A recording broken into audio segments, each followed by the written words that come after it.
जोंनि आथिं आखाइ मेगन खुगा गन्थं गोसो गासैखौबो गोहो गोरा खालामनो हायो। जोंखौ जोङो गोहो गोरा खालामनानै लानांगोन। आइ आफाया जोंखौ जोनोम होबाय, नाथाय जोङो गेदेमाफोरनिफ्राय फोरोंगिरिनिफ्राय जों गियानखौ जोङो सोलोंनानै जों लानांगोन। जोंनि गोसोआ गुवार जागोन, बुहुमखौ जोङो नायनो हागोन, जोङो नुगोन जोंनि जिउनि बेसेना बेसेबां। आं सासे फरायसानाव सोंगोन, फैलाय नों फैलाय फरायसाया। बिथाङा बुंदों जोबनो गैयै। माबायदि जोबनो गैयै? मानोना बे जिउखौ मोनफिना जेब्लाबो खनसे थांबाथाय। आं थैयोबा नोंसोर गाबगोन ना गाबा? आंनि आइया गाबगोन, आंनि आफाया गाबगोन, बयबो गाबगोन। नाथाय गाबनानै मा जानो? मोनफिननाय नङा, नङा होनबा? साबायखर, जिरायथों। जोंनि बे जिउआ थरथिंसेल'। इसोरा जोंनो बेखौ खेबसेल' होदों आरो जोंनो होफिननाय नङा। बेनिखायनो जों मोनसे मोन्थोर लानांगोन। जेब्लासिम जोङो थांनानै थागोन अब्लासिम जोङो थांनानै थानांगोन। जेब्लासिम जोङो थैया अब्लासिम जोङो थांनानै थानांगोन। जोंनि जिउनि बेसेना बेसेबां बेखौ जोंनि सासे बिमाया बुंनो हागोन। आब'आ फैलाय, नों फैलाय। जोंनि जिउनि बेसेना बेसेबां? गथ' गथाय दङ? मा क्लास? क्लास 6आव मोनबाय। जेब्ला नोंथाङा गथ'खौ जोनोम होदोंमोन, नोंथांनि उदैयाव बै गथ'आ बेसेबां सान दङ?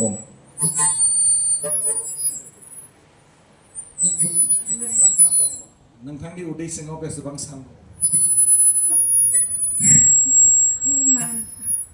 9 दान। बिथांनि उदै सिङाव 9 दान दङमोन। जेब्ला नोंथांनि उदै सिङाव गथ'आ 9 दान दङमोन, नोंथाङा माबायदि जेंनाजों भुगिनांदोंमोन? गोबां जेंनाजों भुगिनाङो सासे बिमा जानांगौबा। मानो होनबा सोरनिबा देहाया साफ्रोमनिजोंबो गोरोबा। सोरबाया गोरबोआव लाजेननांगौनिफ्रायनो जोबोर खस्थ' आरो देहायाव आघात मोनो। सोरनिबा देहाया गथ'खौ गोरबोआव लानो हायि बादि जायो। सोरहाबा डक्टर गोबां बायदिसिना मुलि मेडिसिनजों गथ'खौ गोरबोआव लानानैसो 9 दानसिम गावनि देहायाव लानानै जोनोम होनांगौ जायो। फैयै फैयै जेब्ला जोनोम होनाय सम जायो होनबाबो गोबां खस्थ' मोनो सासे बिमाया। सोरबाया डक्टरनि बेलाजों जोनोम जायो, सोरबाया गावनि रावनिबो खस्थ' गैयै गावनि देहाजों गाव जोनोम होनो हायो। बेनिखायनो सासे बिमाया गथ'खौ जोनोम होनांगौब्ला जोबोर खस्थ' भुगिनांगौ जायो आरो। बिनि थाखायनो फिसाफोरखौ मोजां जाजानो लुगैयो, फेदेरो फोलावो। उन्दैनिफ्रायनो बेमार आजार दाजाथों, गोरों गोरा फोरोंलांनो नाजायो बयनिबो बिमा बिफाफ्रा आरो फिसाखौ। जाहाथे बेबो गावनि जिबनाव, गावनि जोनोमाव गाव हारसिं गसंथांनानै गावनि जिउखौ खुंलांनो हायो, गावबो सासे मानसि जालांनो हायो, बेखौ आसा खालामो आरो बिमा आरो बिफाया। साबायखर।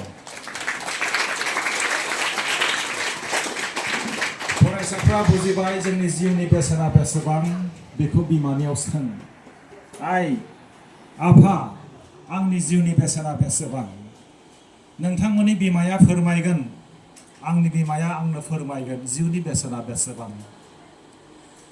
बे आब'आ बुंदों जेब्ला उदै सिङाव लादोंमोन अब्ला जोबनो गैयै जेंना आरो मा मिजिं दङमोन, मा मिजिं थायो, जाहाथे गथ'फ्रा मोजां मानसि जाथों, गोरों जाथों। जेब्लासिम उदै सिंनिफ्राय गथ'आ फैया अब्लासिम जोबोर खस्थ'।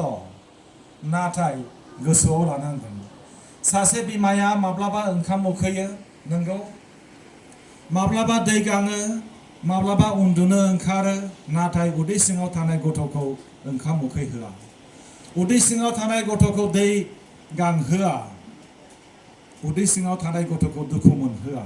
बेसेबां आलो आलो जोथोनै खाङो बायो। बेनिखायनो आङो बुंगोन फरायसाफोर, जोंनि जिउनि बेसेना बिराद बुरजा। बेखौ जों थाखा फैसाजों जों रुजुनो हाया। जोंनि जिउखौ जोङो आदर खालामनांगोन।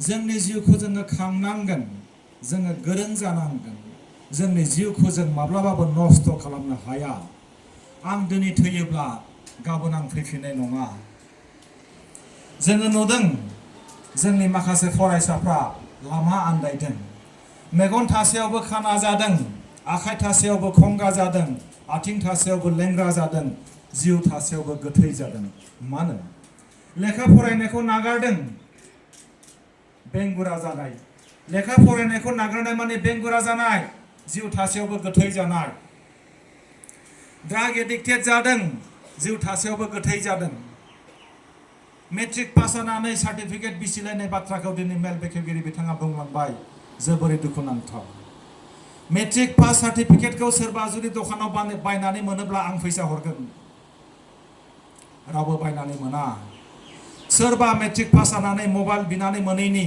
बाइक बिनानै मोनैनि लेखा फरायनायखौ ज्राब नागारदों आङो बुंदों बैबादि फरायसाफ्रा मेगनाव मोदै लानानै थांनानै थानांगोन बैबादि फरायसाफ्रा गाबनांगोन गाबबाबो आगोर मोननाय नङा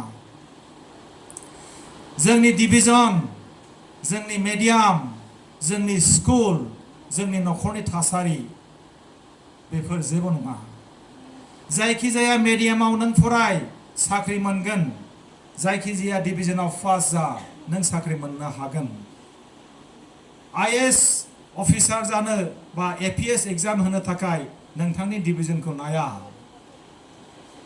नोंथाङा ग्रेजुवेट जायोब्लानो एपीएससी एग्जामिनेशन होनो हागोन यूपीएससी एग्जामिनेशन होनो हागोन आरो बै एग्जामाव माबायदि नाम्बार मोनदों बेसेबां रेंक दङ बेखौसो काउन्ट खालामगोन जोंनि नखरनि हालोदा माबायदि बेबो जोंखौ होबथानो हानाय नङा जों जुदि गोसोखौ गथा खालामोब्ला गोसोखौ जों गोहो गोरा खालामोब्ला जायखिजाया मेडियाम फरायनानै जोंखौ सोरबा जुदि बुङोब्ला साख्रि मोननाय नङा होननानै बेयो गोरोन्थि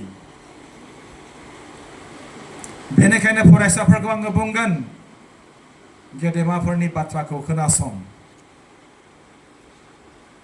गेदेमाफोरनि थुलुंगाखौ खोनासं गोसोआव ला मानो गेदेमाफोरनि फंसे फंसे रावा जोंनो पजिटिभ भाइब्रेसन होयो जोंनि गोसोआव नाङो मोनफ्रोमबो रावा पजिटिभ एन्ड नेगेटिभ भाइब्रेसन थायो नाथाय जोंनो नांगौ पजिटिभ भाइब्रेसन